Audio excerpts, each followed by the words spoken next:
নওগাঁর বদলগাছিতে ৪ মাদক ব্যবসায়ীকে আটকের পর মোটা অঙ্কের টাকা রফাদফার পর ছেড়ে দিল ডিবি পুলিশ।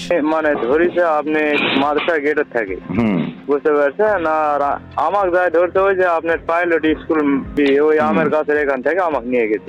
আর ঘটনাটি ঘটিয়েছে জেলা গোয়েন্দা পুলিশের এএসআই মোহাম্মদ মুকুল হোসেন।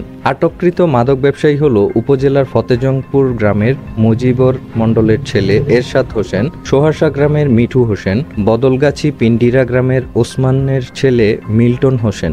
একজন মানে ডিভিআর ছিল, ওরও কার্ড নাই, তবে তার তিনি একজন বড় একজন স্যার আসছিল, উনি তার স্যারকে ডাকছে, অবশ্য ওর কাছে কার্ড ছিল। কথাটা বুঝতে পারছেন? জানা যায় গত 14 ডিসেম্বর শনিবার বিকেলে জেলা গোয়েন্দা পুলিশের এএসআই মুকুল হোসেন একজন সঙ্গীয় ফোর্স নিয়ে মাদক বিরোধী অভিযান চালিয়ে বদলগাছি সদর ইউনিয়নের ফতেজংপুর মাদ্রাসা গেটের সামনে হতে 5 বোতল ফেন্সিডিল সহ মাদক ব্যবসায়ী এরশাদকে আটক করে। এরপর তার মোবাইল ফোনের মাধ্যমে ডেকে পাইলট স্কুলের পূর্ব পাশ থেকে 2 বোতল ফেন্সিডিল সহ মিঠুকে আটক করে। পরে মিঠু ও এরশাদের মাধ্যমে ডেকে নিয়ে ব্যবসার মূল হোতা মিল্টনকে মাছ বাজারের সামনে থেকে আটক করা হয়। আটকের পর মিঠু ও এরশাদকে বদলগাছি নওগাঁ সড়কের পাশে পেট্রোল পাম্প এলাকায় নিয়ে গিয়ে রফাদফা করে ছেড়ে দেয় এবং মিল্টনকে স্টেডিয়ামের মধ্যে নিয়ে গিয়ে মোটা অঙ্কের টাকা রফাদফা করে ছেড়ে দেওয়া হয়।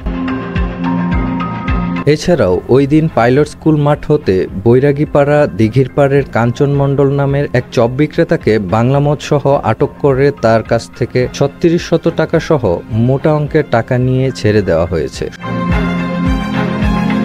সূত্রের তথ্য মতে ৪ মাদক ব্যবসায়ীর নিকট হতে আনুমানিক ২ লক্ষ টাকা নেওয়া হয়েছে। মাদক ব্যবসায়ীর এরশাদ হোসেন আটকের ঘটনার সত্যতা স্বীকার করে বলেন, আটকের পর কাছে থাকা ৫,০০০ টাকা নিয়েছে। তবে ফেন্সিডিলগুলো মূলত আমার ছিল না, আমি এসব ব্যবসা করি না। তবে একজন বলল এক জায়গায় 5 পিস মাল আছে, একটু এনে দেন। আমি সরল মনে তার কথা শুনে মালগুলো এনে দিয়ে ফেসে গেছি। তবে কি পরিমাণ টাকা লেগেছে তা বলতে তিনি রাজি নন। মিঠু হোসেন আটকের সত্যতা স্বীকার করে বলেন, আমি মূলত মিল্টন ভাইয়ের আন্ডারে কাজ করি। আমাকে পেট্রোল পাম্পের ওখানে রেখে মিল্টন ভাইয়ের সঙ্গে টাকা লেনদেন করে তারা ছেড়ে দিয়েছে। তবে কত টাকা নিয়েছে তা বলতে পারবো না। মিল্টন হোসেন বলেন, আমার নিকট কোনো মাদক না পেলেও আটক করে স্টেডিয়াম মাঠে নিয়ে যাওয়া হয়, সেখানে গিয়ে টাকা দাবি করে, কিন্তু আমি কোনো টাকা দেইনি। এএসআই মুকুল হোসেন বলেন, ওই দিন আমি নওগাঁ থেকে বাহিরে কোথাও কোনো অভিযানে যাইনি এবং কোনো মাদক ব্যবসায়ীকে আটকও করিনি। তাহলে টাকা নিয়ে ছেড়ে দেওয়ার তো কোনো প্রশ্নই আসে না। নওগাঁ জেলা গোয়েন্দা পুলিশের officer in charge OC M A Mannan বলেন, অফিসিয়ালভাবে ডিবির কোনো টিম ওই দিন বদলগাছিতে অভিযানে যায়নি, তবে বিষয়টির সত্যতা আমি তদন্ত করে দেখব। সময়ের কলম, নিউজ ডেস্ক।